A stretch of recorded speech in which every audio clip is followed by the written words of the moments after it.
What is going on, guys? In today's video, I'm be doing my top 5 beginner tips to getting good with the slingshot. Let's get straight into it.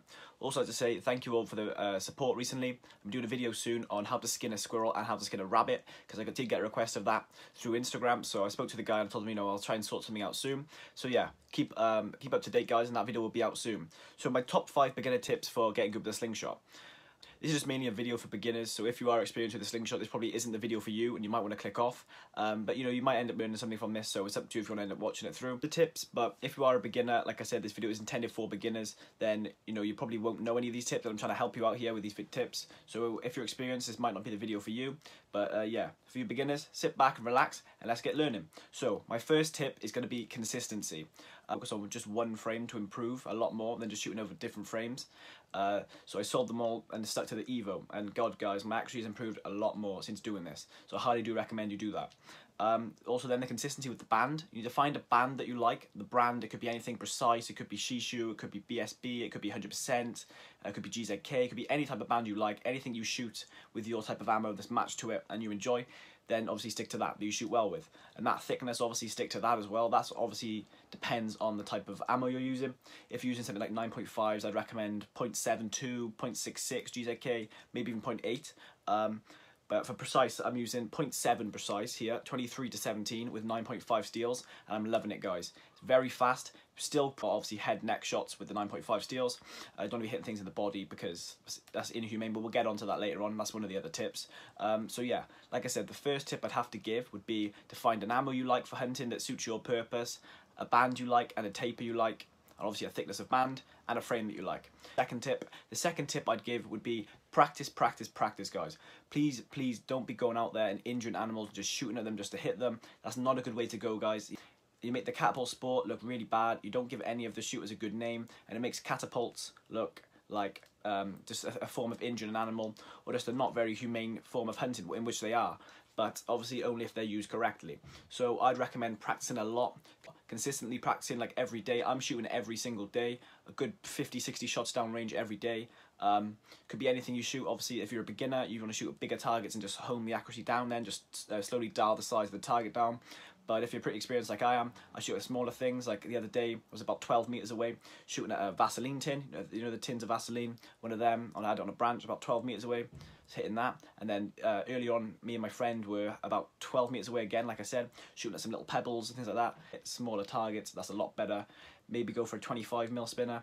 If you hit that 10 meters, I'd say you're perfect to go. Hit that about 6-7 times out of 10, I'd say you're perfect to go hunting, because that means you can hit headshots all the time consistently on pigeons, rabbits, squirrels. Please, guys, just practice and make sure you're a humane enough shot and you're accurate enough to take game with a catapult. You don't just want to be hitting them in the body and watch them fly away and things like that. It's painful, it's cruel, and it's not the aim of the game here. So please just practice and make sure you can humanely harvest your game, because you owe it to the game really to harvest it humanely and to take it with respect. Alright then, guys, so tip number 3 from me is going to have to be pouch release. The pouch release is actually key to the accuracy, because the pouch kind of works like a trigger with a gun. Obviously the trigger pull has to be slow and steady, taking up that slack on there, not just a jerk motion, because that's obviously going to throw your shot off. It's going to move the gun, it's going to throw your shot off. It has to be something controlled. You take up the slack and then just squeeze lightly. Like it needs to be to a point where you don't even know the gun's about to go off. Just slowly taking up the slack on that trigger, just slowly pull it, and the next minute, boom, it goes off. It needs to be something slow and controlled, not just a jerked movement or something you do. It works the same with the catapult, because obviously the pouch is pretty much literally like your trigger. You're releasing this and relying on this to send the ball pretty much straight, and hopefully to send the ball where you're aiming at the target. So pouch release works pretty similar to a trigger, like I was saying. So let me get a bit closer and show you what I mean. Then, guys, so here I have just a 9.5 steel in my pouch. When you shoot your pouch, you want to have your pouch even, those holes even, so you can look through one hole and see through the other. Like if you look through that, you should be able to see exactly through the other one. And then you can also check with making sure, once you got the ball like that, make sure these are even at the top. These two bits where the band ties, they're even, not like that, not like that, not one band stretch more than the other. You need to make sure of that. Just keep them even, just like this, just even like that. So they're both even, not one like that, not one like that. Don't want any band stretched more than the other. That will throw your shot off. That'll probably either make it go into your fork or into your hand, but it will 100%, I can promise you, it will throw your shot off because you've got one band retracting faster than the other one. So obviously if this one's pulled less and this one's pulled more, it's going to send it off probably into the bottom pouch even like that. That's how it should be, perfect like that. It should be lined up perfect, and you should be able to draw back and then just slowly release. Don't be doing it quickly or anything like that. You don't want the ball to be like behind your thumb because that'll throw your shot off. If you're shooting PFS, then you do want that because you have to bump the ball over your thumb anyway. But you want, obviously it depends, everyone shoots it differently. I hold the ball with the tip of my thumb and the little bit like in the middle of my forefinger, kind of, if you can see like that.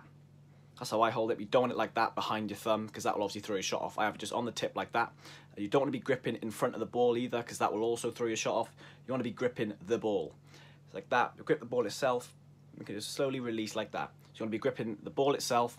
You can hold it however you would like to. Some people hold it with the tip of their thumb or anything like that. That all varies. That's personal preference. But personally, I hold with the tip of my thumb, just like the middle of my finger there. But you don't want it like that behind the finger bone because you'll get... make sure you're just releasing it nicely like that. Slowly letting it go. Not like this. Not jerking. Not down under your thumb. Nothing like that. Just keep it back. Eye on the target. Just release like that whenever you feel like it's ready. And that should be helping you guys with the accuracy. So let's go to tip number 4. So tip number 4, guys, it's going to be a simple tip, but also a really efficient tip. It's going to be to join a lot of the Facebook groups about catapults. There's Catapult Addicts UK, there's Catapult Hunting, there's Slingshot Hunting. There's many groups on Facebook about catapults and catapult hunting. Just go in there, guys, ask some questions and learn from people. That's what I've done to learn a lot, and that's what I still do till this day. I'm in like majority of the groups, so just ask around, guys, ask some questions, because I prefer to learn. Me personally, I like to learn from people who are better than me at things. I like to learn from people who are better than me. I like to give the tips and just apply them to my shooting. So yeah, obviously not every tip will work for you from other people because everyone shoots differently. Some people shoot full butterfly. I have one of my friends shoots full butterfly. I don't. I shoot short draw. Some people shoot like, you know, everyone shoots different ways. Everyone anchors different places. Some use corner of the mouth. I personally use my cheekbones. Some go behind their ears, and some people go in. Just ask around. Say I have a problem. You know, so and so. My shot's flying to the left, it's flying to the right, and yeah, you should get some help on them, guys. So just go and join a lot of the Facebook groups. Also, have a look on YouTube. There's a lot of very good videos from really skilled shooters on there. First one that comes to my head, at Catapult Carnage, Chris Graffin. He's a hell of a shot, guys. He's like one of the best in the world right now. Wayne Martin, Catty Shack. Wayne's a hell of a shot as well. He's really good with a shotgun also, but he's also well known in the Catty group. He's amazing with the shot like that. Gamekeeper John is another really good shooter. I learned a lot from Gamekeeper John. He's a really good shooter, so go and check him out as well. Keith Dighton's got some good videos out there as well. He has some really good videos on beginner tips and helping you out and stuff like that. So guys, practice and just learn. That's literally all I have to say really, mainly, guys. Just to practice, learn, and it's all consistency. Just literally practice. Like, you will get to that point, guys. So let's get on to the 5th and final tip. Alright then, guys, so my final tip's going to have to be about the stance and your anchor and reference point.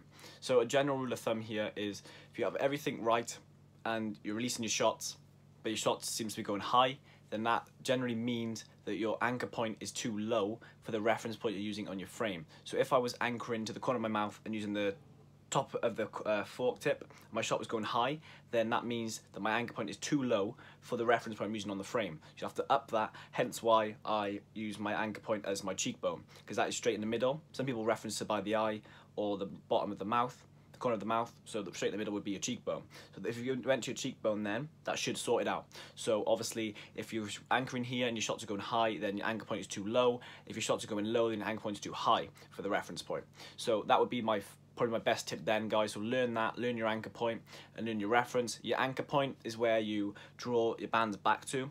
Could be the corner of your mouth, could be by your eye line, could be by your ear, could be the cheekbone. And your reference point is the bit of your fork that you put on the target. For me, it's the corner of my band, it's the corner of my fork tip, sorry, or along the band, the end of the band. That obviously varies per frame. I know some TTF frames have a dimp in the middle you can put. That obviously varies. Some people have fiber optics, like I have a fiber optic on my tadpole. That all varies, guys. That's whatever you choose to put on the target. But your reference point is the bit on the frame, and your anchor point is the bit on you, pretty much like on your face where you reference the bands to or pull back to every time. Your stance also comes into play here. When you walk up to your target, you're going to be standing feet shoulder width apart, side on to your target. You want your feet to be shoulder width apart and stood side on to your target. So your target is directly down there. Then draw your catapult back like that. And you'd release. So you want to be walking up to your target, standing side on like this to your target, feet shoulder width apart, and before you catapult up, draw back, and shoot. That's what you're going to be paying attention to, guys, is your reference and anchor point, and also your stance. Same thing every single time you're shooting. And yeah, catapult actually, guys, will just come with consistency, and it's just fun, guys. Remember, just have some fun out there. Shoot cans. Make sure you're shooting safe though, guys. Don't be shooting windows. Don't shoot cars. Please don't shoot like cats. I've seen posts in the addicts, catapult addicts group. People have shot swans and cats. Like, please don't be doing that, guys. Don't be getting into stuff like that. Makes, like I said before, it makes the catapult group look like a bad people. Makes catapults end up getting laws put on these soon, guys. Idiots go around shooting swans and people's cats and stuff like that. That's not.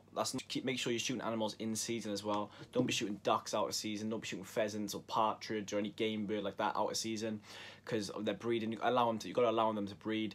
Like fishing, they have closed seasons on the rivers and stuff like that to allow the perch, the pike, the trout to all breed. Don't be shooting them or hunting them or fishing them and stuff like that when they're not meant to be and not in the seasons, because that's just cruel, guys.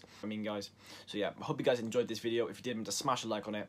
Remember to subscribe as well. I got some fishing videos on the way, just waiting to go out and end up actually catching. So yeah, we're doing some bass fishing. So I hope you guys are looking forward to those fishing videos. I'll also be doing a lot of hunting videos as well. But I also do enjoy fishing, and I know some people on here do want to see fishing as well, so I'll be doing that too. Thanks for watching, guys. Cheers.